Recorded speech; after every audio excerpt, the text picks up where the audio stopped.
Olá pessoal, bem-vindos novamente ao canal da Amorosidade. Eu sou Josué Sirtoli, Indomar Bissoto, Guilherme Pesce. E hoje, no nosso encontro, nós vamos falar sobre um tema instigante, um tema bacana, um tema que eu tenho certeza que todo mundo se afiniza, que é família. Como é bom a nossa família, de todo dia. Tá. Eu vou começar lendo umas frases aqui do livro. Pergunta: e quando a pessoa não se sente bem com seus familiares? Resposta: estrela da manhã. A verdadeira família é a espiritual. Tem espíritos que estão encarnados com vocês agora, que vocês podem nunca mais conviverem juntos. Então aqui ele vem trazer uma coisa mais profunda, né? Que talvez a família espiritual se afiniza, mas claro, estamos juntos com o propósito de se harmonizar, de desenvolver o amor.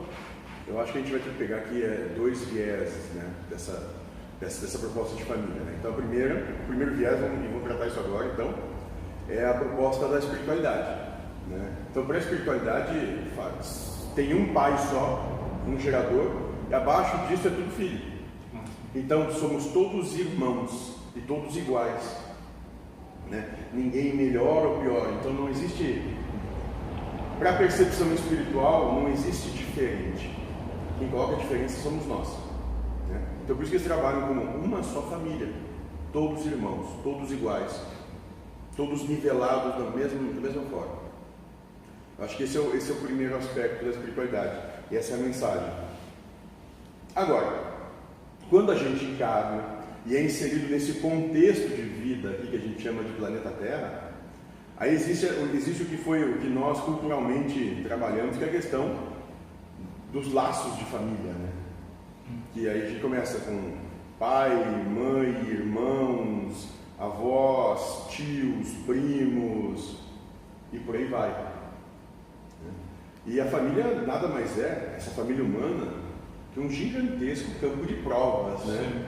Porque, via de regra, onde estão os maiores conflitos são nas famílias, né? É pai brigando com filho, mãe brigando com sogra, irmão brigando com irmão, né? Por quê? Porque é onde se tem mais coexistência, né? E a presença oprime. Quanto mais tu for presente na vida de alguém, mesmo sem querer, mais tu vai oprimir essa pessoa. E é por isso que gera os conflitos, né? E aí, como o mentor falou, o universo formado a partir da oposição, ou seja, se joga aquele que tem conceitos de que legal é verde, né, de um lado, e do outro lado se coloca alguém que tem conceitos que legal é amarelo, e bota um na frente do outro para se chocar, para ver se vão desenvolver amor com isso, ou seja, uma conciliação entre a verdade de um e a verdade do outro, compreendendo que ninguém tem verdade alguma, né, ou se vão ficar brigando, lutando por causa que é verde ou porque é amarelo. E daí, como a mãe tem um gênero de posse sobre o filho, daí enquanto o filho está com ela é dele, né? Ele é dela. Mas daí quando casa, daí a esposa quer ter a posse, vamos dizer assim, e daí a mãe acha que perdeu. Daí o relacionamento, às vezes, de sogra para nora não é muito legal. Não é gostoso, né? O homem tem talvez uma percepção um pouco diferente, talvez ele não passe por gênero em prova, ele disse vai, é um costume em casa, assim, a visão talvez dele. Já para a mulher pode ser totalmente diferente, pode sentir como uma perda, né? Uma perda muito grande, então às vezes leva um tempo para se adaptar a essa nova realidade. E eu queria aproveitar assim, então, tu estando em casa, ainda não casou, a tua família é aquela. Mas daí quando tu começa a se relacionar com outra pessoa em casa, daí tem a família dela. E são costumes, verdades totalmente diferentes. Daí o casal começa a sofrer para conseguir se adequar às duas realidades, né? Então às vezes eles querem que tu esteja junto em momentos festivos com esse e outros querem com aquele, daí tu fica dividido. E eu era uma pessoa que queria agradar todos os lados e tu não precisa agradar ninguém, porque dentro da mesma família cada integrante tem um pensamento, né? E daí tu tem o outro, daí tu fica numa Perfeito. Uma sinuca de dois bicos. É exatamente isso. Isso a gente pode levar para a vida também. Pelos mesmos motivos, né? Ou seja, por tu ser quem tu é, né? Uns vão te amar e outros vão te odiar. O mundo é assim. a questão das oposições, né? Das polaridades. Então, enquanto tu viver para querer agradar alguém, tu só vai sofrer. É impossível tu agradar quem quer que seja, porque quando tu alcançou o que essa pessoa quer, ela muda. O ser humano é muito sem vergonha. Né? E é por isso que a gente volta e meia tem nas questões de relacionamento, né? Dizer assim, isso está muito do masculino em relação ao feminino, né? Que o masculino diz assim, cara, mas eu fiz o que ela pediu, mas não tá bom assim, entende? É que o homem, o masculino, ele não consegue ter a percepção feminina. A mulher está dizendo que ela quer isso, mas ela não quer isso. Ela quer todo o envolvimento de sentimento que ela criou na cabeça dela que realiza isso. E só que para o homem é uma situação inexequível, não tem como o cara ter o cara não vai ter essa percepção. O homem é grosseiro, a mulher é muito mais refinada nas suas questões de sentimento. Outra pergunta aqui. Se eu não quero ir a um encontro familiar de final de ano, bem, o mentor respondeu, faz o que manda o teu coração. Você só não pode sofrer se vai ou não. Então é questão sentimental, porque a gente vai ser medido pelas questões sentimentais. Então tu já está sofrendo antes para ir, daí tu vai contra a vontade, daí tu sofre lá. Resumindo, tu está gerando sofrimento da hora. É um inferno na Terra, né? Meu Deus do céu, esse negócio de fim de ano, ó, Natal, Ano Novo, cara, isso aí é uma coisa que não precisava ter. Às vezes muita falsidade. Mas é só, totalmente. Isso, é pra te reencontrar um monte de gente que não te vê o ano todo e que não gosta, porque as pessoas que gostam de ti têm contato contigo e tu também tem contato com elas. Aí, tu tá mais gordo, tu vai morrer, tu tá isso, tu tá aquilo, e começam a pesquisar sobre a tua vida, teus filhos, para achar um quê para se pegar, para te condenar, para dizer como é que tu é tão bobo assim. O que tu está fazendo de errado segundo a concepção deles. E eu tive uma experiência que daí eu queria ir e o cônjuge não queria, né? E daí eu sofria com isso. E daí as entidades, tu tá ainda guerreando contra Deus, né? Até quando tu vai lutar contra Deus? Então Deus estava intuindo ela não ir só para me testar. E eu cobrava ela, então ela estava dando um sacrifício com relação a essa situação para teste meu, né? E daí a última vez, eu ainda continuo, às vezes sucumbo, né? Mas já bem menos, mas a última vez que não foi, daí meus familiares falaram coisas que se ela tivesse lá, ia criar uma situação constrangedora, né? Então daí eu entendi, daí as entidades falaram, agora tu entendeu que o que acontece é o melhor que era para acontecer, né? Então não forço mais a nada, porque sempre que tu força um filho a ir a algum lugar que não quer, qualquer um que não quer, ele vai ficar te cobrando depois, porque não superou as expectativas dele do lugar, então vai e quer, se não quer, tudo bem, né? De não exigir. Mas eu fui criado numa família que o casal não saía sozinho, se ele fosse sozinho em algum lugar, os outros iam dizer, o que está acontecendo? Vocês estão brigando? Se separaram? Sim. Então a visão antiga lá da Natal, tal, da minha família, é que para mostrar para a sociedade que é uma família coesa, o casal tem que estar sempre junto. Daí se a mulher vai no compromisso do homem, ela não está feliz, porque às vezes está lá querendo mais de paus, né? É um saco, né? É um saco. E quando o homem vai num compromisso que é de mulher, então, só para terminar, eu entendi um dia que eu fui guri jogou um campeonato de futebol de salão, que eu pensei que ia durar 1 hora, durou 5, 6 horas. Mas eu estava com o notebook fazendo o que eu gostava, né? Digitando minhas coisas. Daí nós estávamos coexistindo feliz, né? Ele fazendo o que ele gostava e eu também. Então, um compromisso que vá 2, 3, tinha que trazer situações, claro, cara, tem que se universalizar. Às vezes deixar de fazer coisas que tu não gosta em prol do outro, mas não sempre, né? Senão, em qualquer lugar que esteja 2, um vai estar feliz e o outro gera sofrimento. Então, a questão de gerar sofrimento, acho que prejudica a egrégora essa. Perfeito, é exatamente isso, né? Questão família, relacionamento, é sempre uma corda que não tem que estar esticada, ela tem que estar sempre frouxa. Porque tu volta e meia tem que ceder, o outro lado tem que ceder e ela está sempre frouxa, e a coisa se sustentabiliza.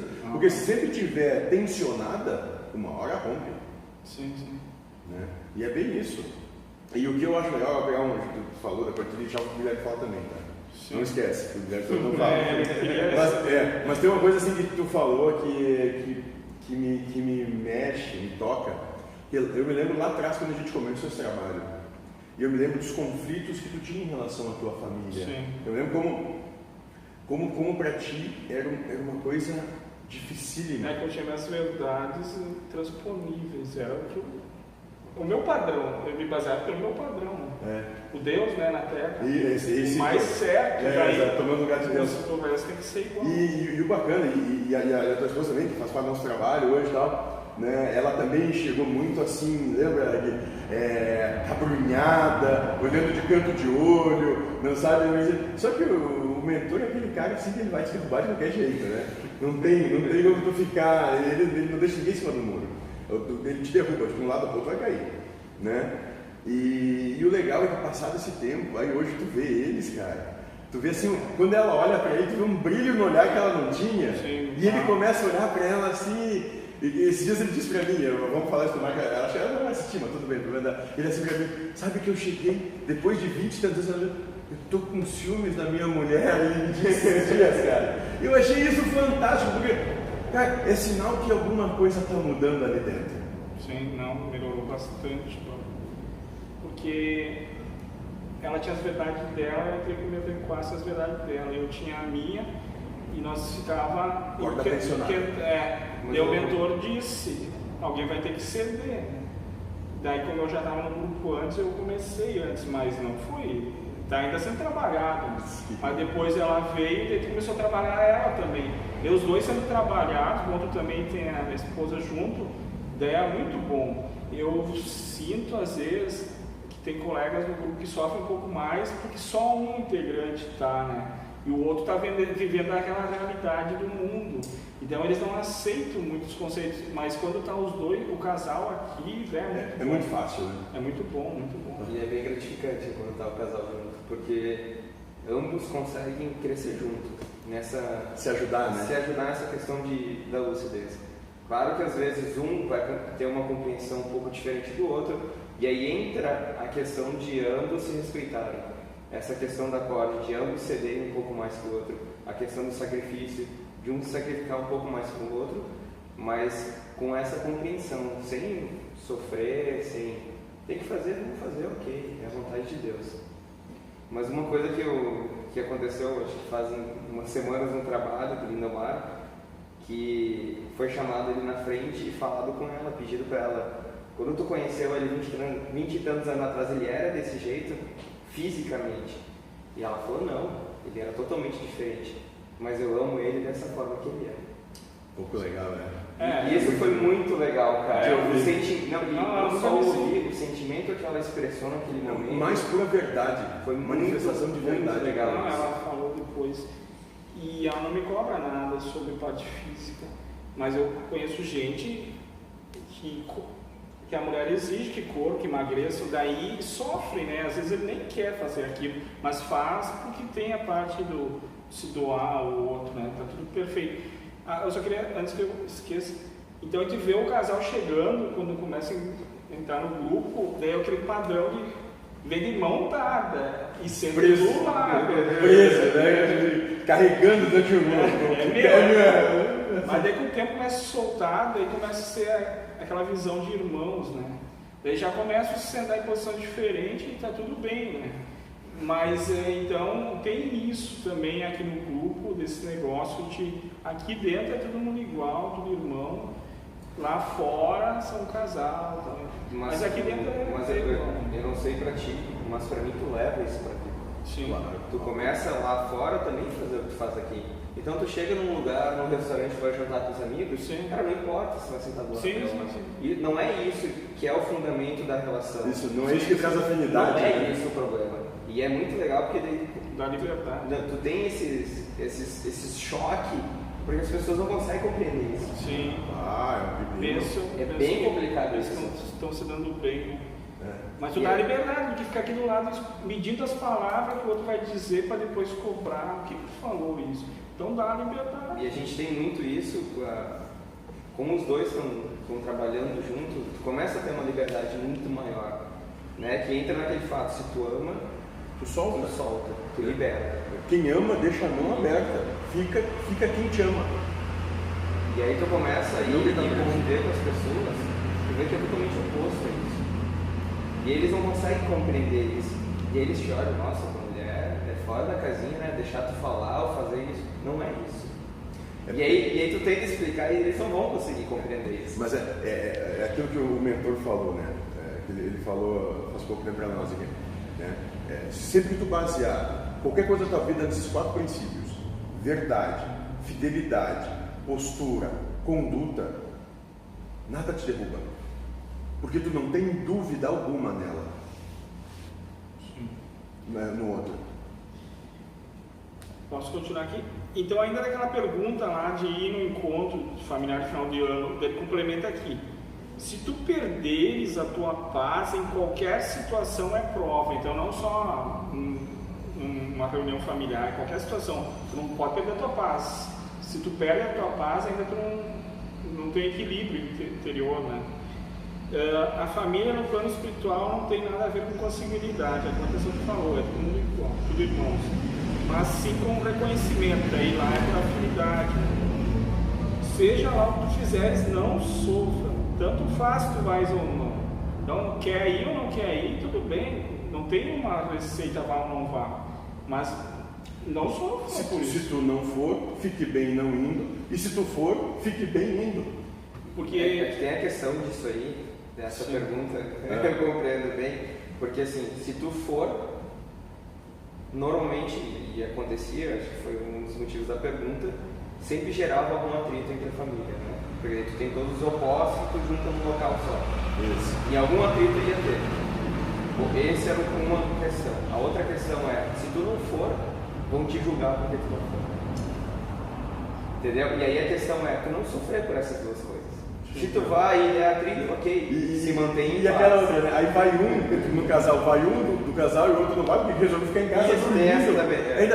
Mas por que não veio? Tá tudo bem, aconteceu alguma coisa, sei o quê, pelo amor de Deus, só porque quer ficar dormindo. Deixa ele, é a vontade dele. Exatamente, deixa lá, melhor que ele me enche o saco. E daí eu aprendi com ela isso. Ela disse, eu prefiro ir quando eu estiver bem, que devo tratar bem as pessoas, do que ir com falsidade, né? Eu já ia sempre, mas sim, é melhor então que tu não vá para um período de trabalho, teu sentimento, e quando tu vá, tu esteja bem verdadeiro, né? Não falso, cheio de máscara, né? Então também tem essa questão, tem uns mais, outros menos, mas tem uns às vezes que precisam, às vezes, guardar um tempo para trabalhar, e daí quando sim entrar em contato, tá bem, né, consigo mesmo, senão vai lá para agradar os outros e dentro está se corroendo, né. Posso continuar aqui? Claro. Tá. Eu ainda gostaria que a minha família fosse diferente.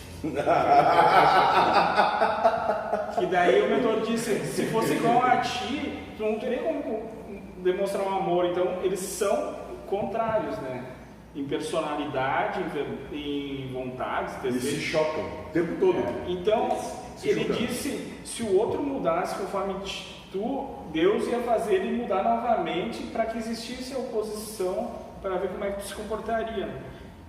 Mudasse coisas que não gosto. Será que eu estou certo? Daí, vamos ver o que ele vai dizer. Nós trabalhamos e a nós não se esconde coisa alguma. Então, como eles são invisíveis, não tem como se esconder, né? É onisciente.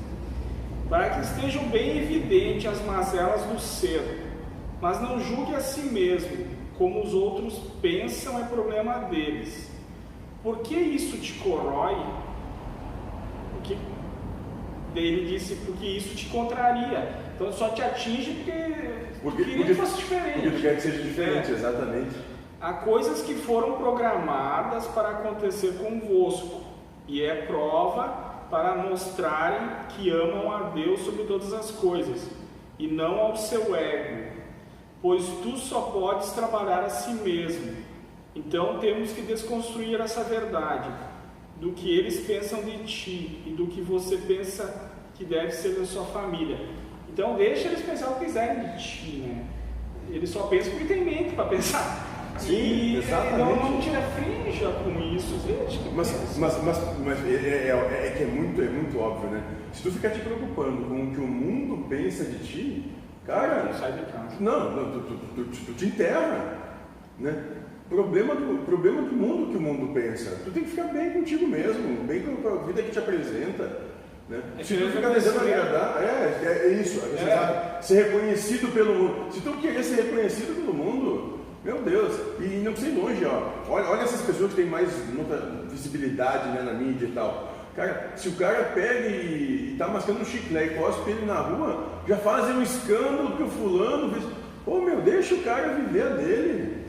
E esse negócio de reconhecimento, a pessoa quer que todo mundo cumprimente por onde ele caminha. Daí se alguém está distraído ou não tem o costume de cumprimentar, nossa, que grosseirão, não, mas quem és tu que todo mundo tem que te cumprimentar e te reconhecer? Não, mas eu passo por a situação, né? Em função do trabalho aqui e tal, as pessoas já te reconhecem um pouco, não sei o quê.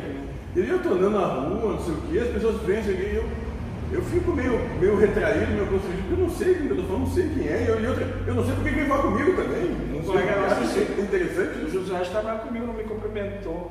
Esse negócio de cumprimentar também é uma verdade, é uma crença. Sim, é que as pessoas acham isso.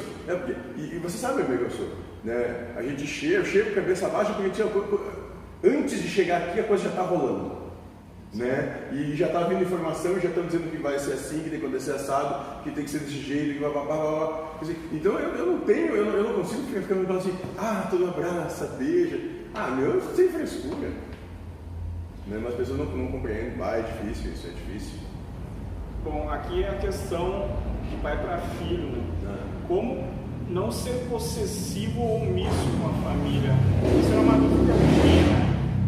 Qual a minha responsabilidade? Porque me cobram, né, a situação que está os filhos em relação ao estudo e trabalho, e daí eu sofria com isso. Então a responsabilidade é tudo cai nos pais, né? Freud ali, olha Freud. Daí foi tu que respondeu. O que tu tem que fazer é amar, dando liberdade plena a eles. Então acho que a melhor coisa que tu poderia fazer é a questão de dar um exemplo, né? E dar liberdade também, porque daí tu é o padrão, a referência, assim, não que é melhor, mas mostra o caminho. E dar liberdade se querem ou não, porque se tu exigir que eles sigam esse caminho, daí é aquela questão que vocês falaram de segurar, né? Claro. E daí o filho quer agradar o pai e seguir tudo que ele foi, em profissão, coisa assim, vai ser um depressivo, vai sofrer, porque ele vai acordar de manhã, hoje eu vou viver a realidade do meu pai. A vida que meu pai escolheu para mim, sem em momento algum perguntar para mim se é isso que me faz feliz. Porque eu trouxe uma mãe, minha filha, que a mãe pediu, que ela estava com problemas, daí no trabalho o mentor percebeu, deu um soco na mesa e parou tudo. E daí... eu sei dessa história. Sim. Foi legal. Daí, interessante, a né? visão que tinha da mãe, que a moça tinha problema, a filha, né? E daí eles foram falar que não, era a mãe. Então a mãe tinha sonhos que não se concretizaram. Daí ela queria que a filha fizesse esses sonhos, então ela queria reparar, como se você queria resgatar isso. Olha de onde, vamos olhar de um mundo de andando 3 passos para trás, assim, ó. Nada mais é do que pela vontade de alguém escravizar um terceiro para que, pela tua incompetência tu não realizar, obrigar esse terceiro a realizar. Está escravizando esse ser. Sim. E quando um pai fica, uma pessoa trabalha dessa maneira com um filho ou com seja quem for, nada mais é do que querer impor a sua vontade, né? Querer dizer, tu vai fazer do meu jeito sim, e não sei o quê. Não, é escravo. Escravizando. Quer reconhecimento para a mente, não é a própria, mas é a... Para dizer, olha minha filha lá, olha meu filho, como é que tá, olha isso, olha aquilo. E daí essas famílias se encontram para conversar, parentes, né? E eles querem contar vantagem, né? Então, coitado do cara que o filho, perante a sociedade, está devendo, assim. Não tem um emprego bom, está desempregado. Então, eu conheço pessoas que acabam não frequentando mais a família porque sabe que vão ser cobrados, porque estão desempregados, então daí há uma separação de convívio, porque esse lado vai exigir, esse aqui não tem como suprir as expectativas. Mas também aí tem a questão do lado que está sendo cobrado, não sofrer por isso. Sim, isso sim. Mas não se deixar isso, claro. O aspecto espiritual, prova Sim. para todo mundo ali acontecendo, né? Vamos dos lados, não é só para os que estão cobrando, né? Sim. Claro que aí a dificuldade é um pouco maior, até Aí, de conseguir compreender isso, claro. Aí é aquela história de ligar o foda-se, né? Isso. Liga o foda-se, né? E vai ficar em paz, vai ser feliz. É perfeito. Então, quando se reúne a família, começa as cobranças, né? Então, ultimamente eu falo menos, que antes eu queria me aparecer. Agora eu falo, mas daí eu comecei a rir assim do nada, daí até me questionaram, eu estava achando engraçado que eles falavam, mas sim, cada um tem uma verdade, uma forma de ver, então também não estou mais julgando tanto, porque antes eu me baseava em mim, então nós temos um conhecimento espiritual, eles não têm. Como se isso fosse grande coisa. Por que vocês não estão, vocês sabem menos, aquela coisa, né? É só para cair, né? Então, estou tentando ver as coisas assim, cada um está vivendo a sua vida e pediu para Deus, então, estão certos no que escolheram. Então, cada um está vivendo a sua vida e não tem como tu pegar e dizer que tem que ser uma vida única para todos, né? Não, então, é a compreensão, né? Já pensou se fosse essa coisa assim, olha, todo mundo só pode tomar uma xícara igual a essa? Que coisa mais chata. Sim. Então, né? Todo mundo tem que usar a mesma camisa. Aliás, nós estamos assim, desse jeito, né? Lucas, a gente tem que mudar a questão do casting do figurino, tá? Sim. Então, se um dos filhos da família quis ser monge e o outro quis ser lutador de combate, tá tudo bem, porque eles estão vivendo a vida de Deus. Então, agora, tem muito do pai de começar a comparar os filhos, né? Aí isso que é melhor, porque ele faz coisas que mais te agradam. E esse aqui tu segrega porque ele não faz. As ovelhas negras, né? Mas daqui a pouco aquele que não faz está se sacrificando espiritualmente para te botar à prova. Para te dar o exemplo. Que esse que te bajula de alguma forma. Mas ao contrário também da mesma forma. Sim. Não só o pai e filho, mas para filho e para pai também. Porque o filho sempre vai ter preferido, ou o pai ou a mãe. Sim. Só que a partir do momento... E eu falo por mim, eu passei muito. Meu pai sempre foi muito rígido comigo em algumas coisas, minha mãe um pouco mais... Passava a mão na cabeça. E só depois de um tempo tu começa a compreender, se teu pai não fosse rígido daquela forma, tu teria feito coisas que tu iria se arrepender depois. Eu não tinha como ser diferente. O mentor já perde, vocês acham que tinha como ser diferente. É só o sentimento que gerou um processo, mas os atos... E aí tu sofre por um tempo com aquilo, né? Porque eu não gostava do meu pai porque ele fazia aquilo. Se ele fazia, era a compreensão que ele tinha no momento e ele estava fazendo da melhor forma com o amor que ele tinha para fazer. Isso, exatamente, manifestando o amor que era possível para ele naquele momento. E mais interessante é que agora tu também é pai. Sim. Né? E aí tu começa a olhar as coisas do outro ângulo e dizer, eu entendo porque ele fez isso hoje. Sim, as gerações comparam, cada geração compara com o outro e julga. Claro, sim, exato. Porque quer fazer o que e aí quando começa a ver, tu começa a quebrar esse ciclo. Sim. Porque senão tu falava, eu odiava meu pai porque ele fazia aquilo. E aí tu fazia a mesma coisa. Diz, meu pai era como hipócrita. E eu vejo pelo meu irmão. Meu irmão também era nessa situação, falava do meu pai e começou a fazer a mesma coisa possível. Eu julgava meu pai que era pão duro, mas ele não foi usar sapato com 18 anos de idade, ia para o colégio de pé descalço, né? E nós temos 2, 3 sapatos, não sei quantos tênis, daí a gente quer comparar as coisas, põe tu naquela realidade lá para ver o que tu ia trazer. Então os recursos eram mais limitados, hoje tem tudo muito fácil, né? Então a gente compara as gerações, mas é mais uma prova de julgamento. Bacana, eu acho que foi isso, né? A gente está se estendendo um pouquinho, mas acho bem bacana. Foi um tema bem desenvolvido, bem abordado e que realmente eu acho que teria uma eternidade ainda de assuntos sobre família bem discutível. A gente entrando numa série de outras situações, né? Mas eu acho que ficou legal. O primeiro momento foi bem bacana. Gente, então, por favor, muito grato pela presença de vocês aqui conosco, por esse trabalho. Dê o like, dê o joinha, inscreva-se no canal, que isso ajuda a gente demais. Um abraço, até a próxima.